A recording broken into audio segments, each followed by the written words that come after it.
a malmené Braga à 3 buts à 0. Vous voyez, le match se jouait bien sûr il y a quelques heures seulement. Real Madrid Sporting Club de Braga. Et vous voyez ce qui s'est passé dans cette rencontre. On va vous faire part des péripéties de cette rencontre. Tout a démarré. Vous voyez, traditionnel hymne national de la Ligue des Champions et tout et tout. Et vous voyez, Braga a joué un 4-3-3 bien sûr. 4-3-3 décomposé en 4-2-3. 4-2-1-3 bien sûr, tout juste pour contrecarrer les plans du Real Madrid, pensant que le Real allait jouer dans son traditionnel 4-3-3. Là ça va faire renversement. Vous voyez là, Salazar, le milieu offensif de Braga, va s'occuper bien sûr de celui qui va jouer en sentinelle au niveau bien sûr du Real Madrid, c'est-à-dire vous renversez tout simplement le trio. Et vous voyez les deux, Victor et Joe Moutinho bien sûr, vont s'occuper des deux milieux offensifs, c'est-à-dire ils ont fait un système de jeu contraire au système de jeu du Real Madrid, mais c'est mal connaître bien sûr Carlo Ancelotti. Et parce que Ancelotti, il n'a pas joué dans ce 4-3-3. Ancelotti a joué dans un caca de losange. Vous voyez, il a déjoué tous les plans de Braga. Il a joué dans un caca de losange dans l'as Nacho et Rudiger, Lucas Vasquez comme latéral droit et Fernand Mendy comme latéral gauche, Camavinga jouant en sentinelle, Valverde et Kroos, Brahimi et vous voyez Vinicius et Rodrigo en attaque. Donc Carlo Ancelotti, tel un stratège, a changé le système de jeu. Et bon, notons que Jude Bellingham, il me semble qu'il est légèrement touché. Il est actuellement un peu convalescent. Et la rencontre a démarré tout feu tout flamme. Parce que, bon, Braga n'a pas attendu, hein, bien sûr. Dès la 4e minute déjà, le Sporting Club de Braga trouve déjà un penalty causé par Lucas Vasquez. Vous voyez, Lucas Vasquez qui cause bien sûr ce penalty. Et Braga trouve ce penalty et ils ont tiré un penalty qui n'a pas été concrétisé. Ouais, il a raté ce penalty. Le gardien du Real de Madrid qui a arrêté littéralement bien sûr ce penalty, et il a été félicité par ses camarades et tout et tout. Bon, en tout cas, on lui rend hommage. Ça doit être le fameux Lunet, si je ne me trompe pas. Et bon, dans la rencontre, tout est allé. Et le Real a commencé son série d'œuvre avec Vinicius à la baguette. Vinicius qui est dans tous les coups pratiquement. Et bon, en tout cas, il faut noter que vraiment Vinicius n'a pas fait de cadeau à cette défense.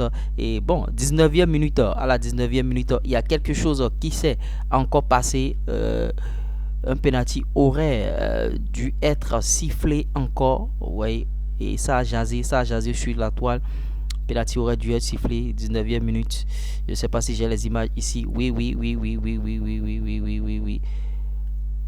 En tout cas, après ça, le Real a commencé par dérouler, bien sûr, son rouleau compresseur que vous connaissez, bien sûr. 27e minute, c'est à la 27e minute qu'intervient le but du Real Madrid, le but salvateur, le but du fameux Diaz sur un débordement de Ferland Mendy qui dépose le ballon pour Rodrigo qui passe bien sûr pour Diaz. Vous voyez tout c'est joué sur le côté gauche de Ferland Mendy là-bas, et Rodrigo qui dépose, et Diaz il n'a fait que conclure bien sûr ce but. Et ce que nous avons remarqué, c'est l'abattage au milieu de terrain de Camavinga. Au milieu de terrain, il a été repositionné Camavinga comme au milieu défensif. Il a fait très très mal à cette équipe.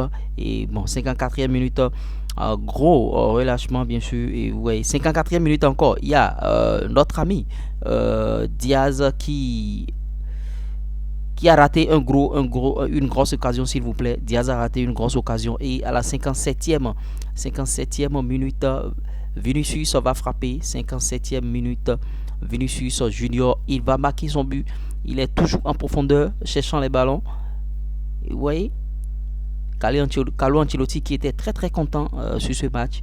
Ouais, ça c'est des occasions ratées de part et d'autre. Vinicius dans son chef-d'œuvre, il commence les actions et il les termine.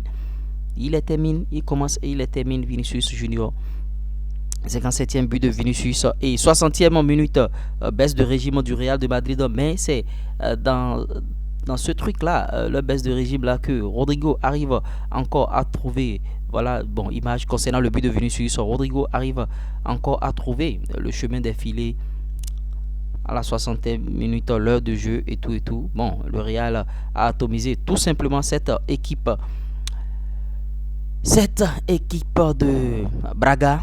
Il y a eu des remplacements, entrée de Cavajal et de Luka Modric, beaucoup de choses dans cette rencontre. Et ouais, c'est le Real naturellement 90e minute plus ils ont gagné ce match. Et bon, par rapport au classement, les incidences au classement, c'est que bon, le Real est en tête, bien sûr. Le Real est en tête naturellement. Le Real est en tête. Le Real est en tête avec 6 points, suivi de Napoli. Et le Real 12 points, suivi de Napoli 7 points. Et Braga 3 points. Union Berlin qui a 1 point, bien sûr. Il faut le noter. Union Berlin. Voilà le classement. Real de Madrid 12 points. Et 12 points, bien sûr. Goal différentiel plus 6. Napoli 7 points. Goal différentiel plus 1. Braga 3 points. Goal différentiel moins 4. Et vous voyez le Real. Union Berlin qui a 1 point seulement. Goal différentiel moins 3. Voilà ce qui s'est passé lors de ce match Real de Madrid-Braga. On vous a fait revivre, bien sûr, la rencontre. Et bon, quelle analyse faites-vous, bien sûr, de ce match? On espère que bon, vous allez donner vos points de vue par rapport à ce match du Real de Madrid, ce qui est sur 3 buts à 0. J'espère que vous avez aimé, likez, partagez, abonnez-vous.